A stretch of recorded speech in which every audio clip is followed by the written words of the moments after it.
بسم اللہ الرحمن الرحیم 20 جمادی الثانی 5 ہجری کی تاریخ شب دھیرے دھیرے لمحہ بلمحہ ساتھ بساتھ ماضی کے جھروکوں میں گم ہوتی جا رہی تھی۔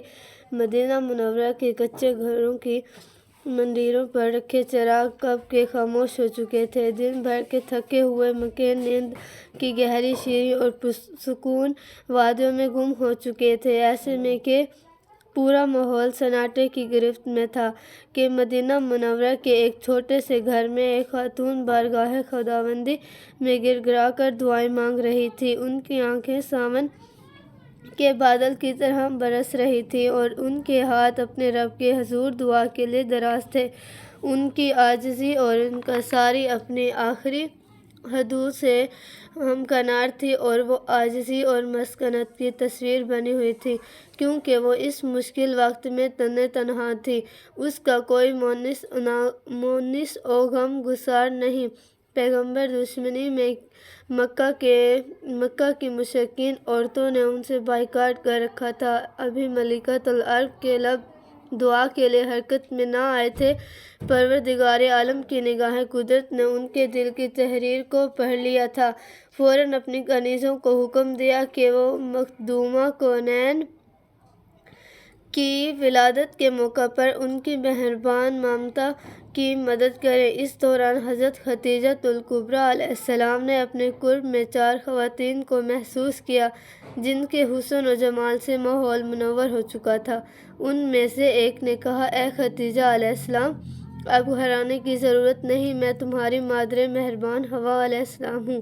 دوسری خاتون نے کہا، میں آسیہ علیہ السلام ہوں۔ تیسری بولی، میں حضرت موسیٰ علیہ السلام کلیم اللہ کی خوار کلثوم ہوں۔ چوتھی نے کہا، میں مادر عیسیٰ علیہ السلام مریم علیہ السلام دختر عمران ہوں۔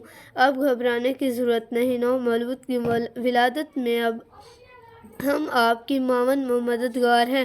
ابھی چند لمحات گزرے ہی تھے کہ مخدومہ کونین علیہ السلام نے صدف عفت و طہارت سے مطلع آستان طلوع کیا تو اس آفتاب عصمت و طہارت سے وہ نور پھوٹا کہ جس سے مکہ مکرمہ کی وادی منور اور زوفزاں ہو گئی۔ اس مولود مسعودہ نے جو ہی اپنے ہاتھ زمین پر ٹیکے اور زمین پر توحید رسالت اور امامت کا ذکر جاری کیا تو آسمانوں پر نورانی جشن کا سما منظر عام پر آیا۔ آسمانوں کو اس قدر قدرتی کمکہوں میں سے چراغاں اور منور کیا گیا کہ اس سے پہلے ایسا منظر ملائکہ نے کبھی نہیں دیکھا تھا۔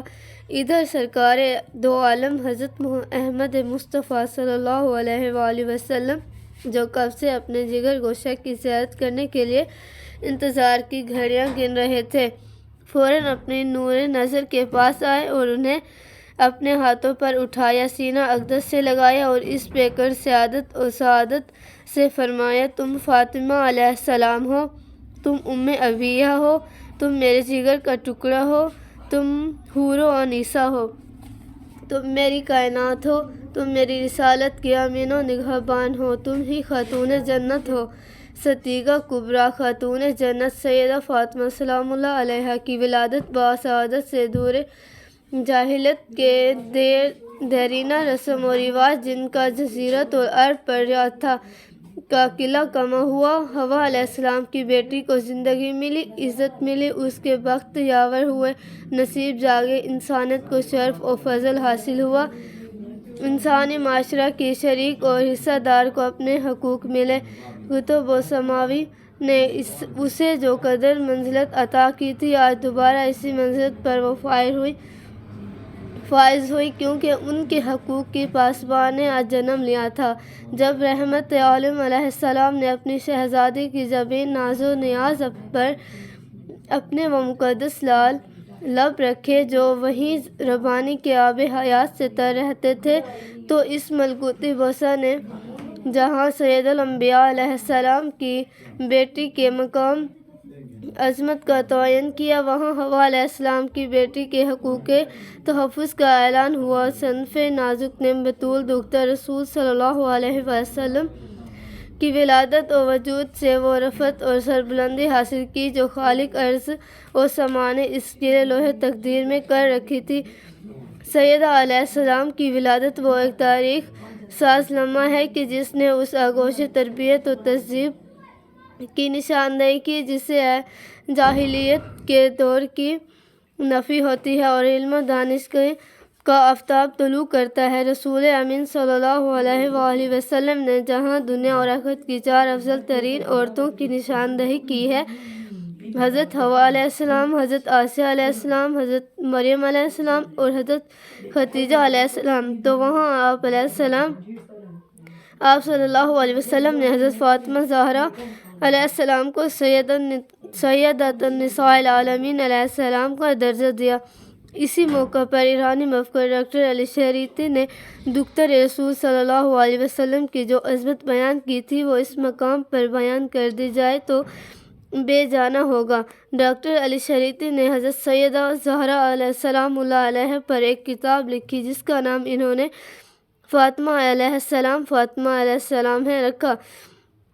وہ اپنی اس کتاب میں لکھتے ہیں کہ حضرت فاطمہ علیہ السلام کے مقام نے مجھے ایک مدت تک پریشان کیے رکھا ہے۔ میں نے سوچا کہ فاطمہ علیہ السلام سید الانبیاء علیہ السلام کی دختر ہے، لیکن پھر سوچا نہیں۔ آپ علیہ السلام علی علیہ السلام ولی کی زوجہ ہے، لیکن پھر سوچا نہیں۔ آپ علیہ السلام کا اس کے علاوہ بھی کوئی اور ایک مقام ہے، سوچا۔ فاطمہ علیہ السلام حسنین علیہ السلام کی والدہ ہیں، لیکن پھر سوچا نہیں۔ آپ علیہ السلام کا اس کے علاوہ بھی ایک مقام ہے، سوچا۔ حضرت فاطمہ زہرا علیہ السلام خاتون جنت ہیں، لیکن پھر سوچا نہیں۔